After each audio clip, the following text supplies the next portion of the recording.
एक धारा थी इस देश में, यह धारा ऐसी थी कि हट ही नहीं रही थी। उसे कहते हैं 370। सुना आपने? क्या है ये धारा? बताइए, कहीं सुना आपने?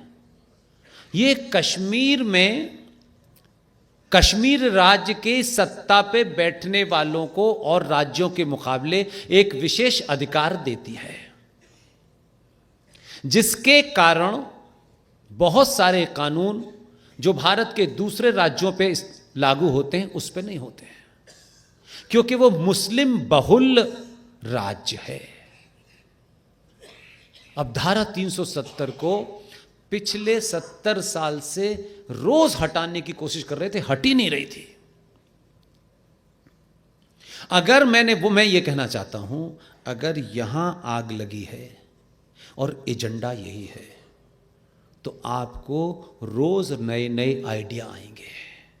और आपको यहां आग नहीं लगी है, सत्ता की दलाली में से कुछ हिस्सा खाना है, तो आपको ऐसे काम ख्वाब में भी नहीं आएंगे। ये ध्यान रख लीजिएगा। इस यात्रा में 20 साल, 15-16 साल हो गए मुझे इसके अलावा कुछ और सुनाई नहीं देता है।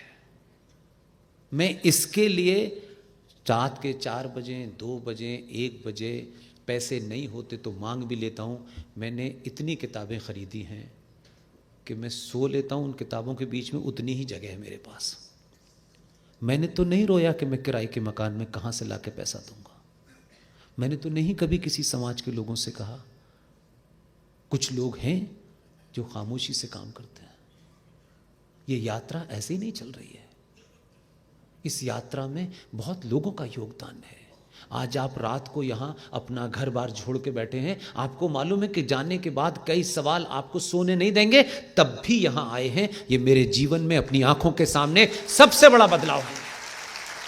आपको मालूम है कोई इंटरटेनमेंट नहीं होना है इसमें, आपको कुछ मिलना नहीं है इसमें। जो लोग भी बैठे हैं, आप यहाँ आए हैं, इसी में ऐसे भी महानुभाव बैठे होंगे जिन्होंने मेरी दिल्ली से एयर की टिकट कराई होगी, किसी ने मेरे खाने का पैसा दिया होगा, किसी ने मुझे रुकने का पैसा दिया होगा, किसी ने ये कोशिश की होगी पुष्पेन जी 48 घंटे यहाँ आए, इनको कोई तकलीफ ना हो।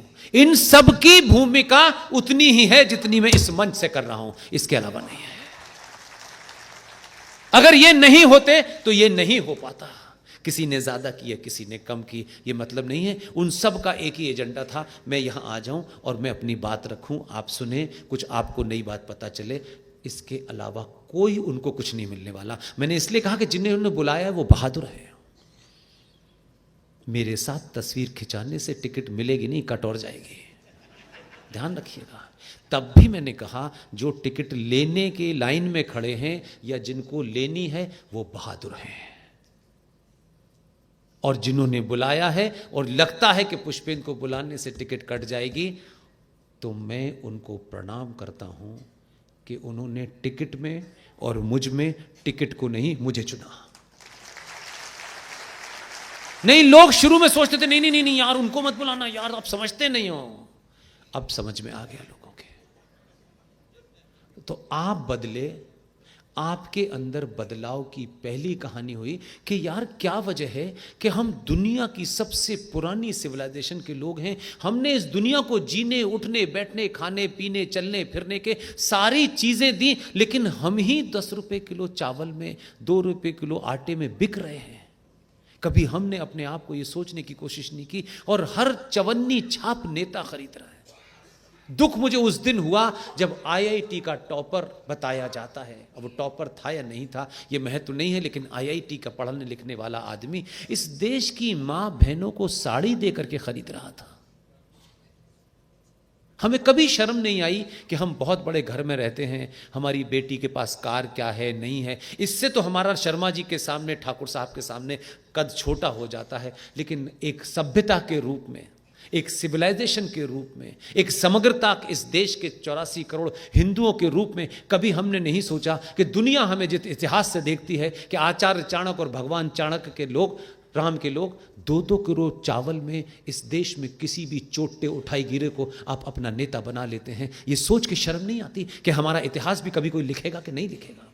आज हम चाणक्य की बात इसलिए नहीं करते, चाणक्य ने जो किया है उसका लोहा दुनिया ने माना, इसलिए चाणक्य जिंदा है। राम ने जो किया अपने कार्यों से किया, इसलिए 50 साल 1000 साल के बाद भी आज हम उनकी बात कर रहे हैं और ये कहते हैं हम राम के देश के हैं। अपने गरेबान में झांको, 2 किलो चावल में बिकने वाले राम के वंशज नहीं हो सकते। राम की कथा सुनाने से राम पैदा नहीं होंगे। राम बनने के लिए कुछ छोड़ना पड़ता है, बिना छोड़े नहीं होता है। इसलिए सही चीजों की लड़ाई तो लड़ो कम से कम। ये जो संचार क्रांति आई है, आप समझते हैं, मेरा अपना मानना है, मैं इस पॉइंट पे बहुत स्ट्रांग हूं। ये संचार क्रांति पूरे विश्व में किसी काम के लिए आई हो ना आई हो, सनातनी हिंदू समाज को जगाने के लिए आई है।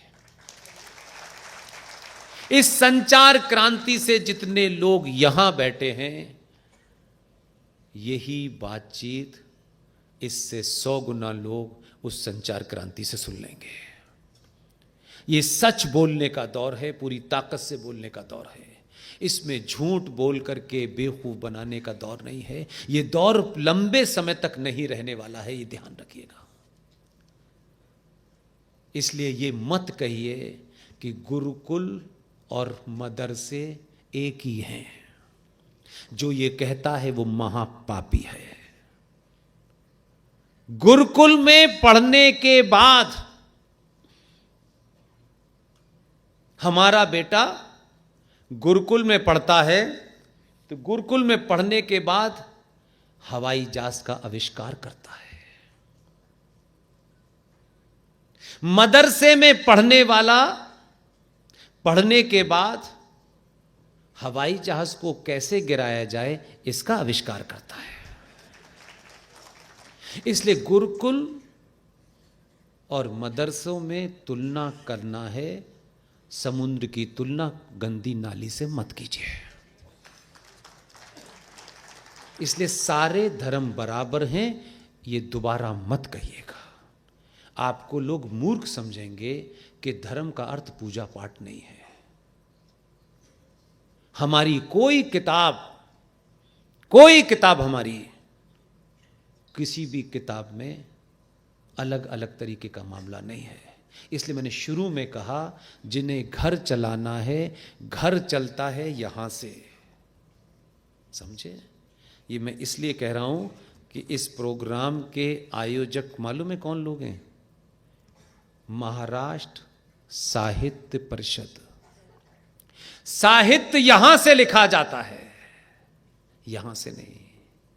यहां से मैथमेटिक्स होता है। इसलिए जिसको अपना घर चलाना है वो भगवान राम की कथा पढ़े, उस कथा का आयोजन करे, और जिसे राष्ट्र चलाना है वो गीता पढ़े। मिक्स मत कीजिए। ये किस मूर्ख ने निकाला और ये कैसे आपके शत्रु ने ये नैरेटिव मार्केट में चला दिया कि भाई महाभारत को घर में नहीं रखना चाहिए क्योंकि घर में महाभारत हो जाती है। वो जानता था कि मूर्खों से इस किताब को इस डरा करके आपने महाभारत को घर से बाहर रख दिया। अब घर में महाभारत के लिए कौन जिम्मेदार है?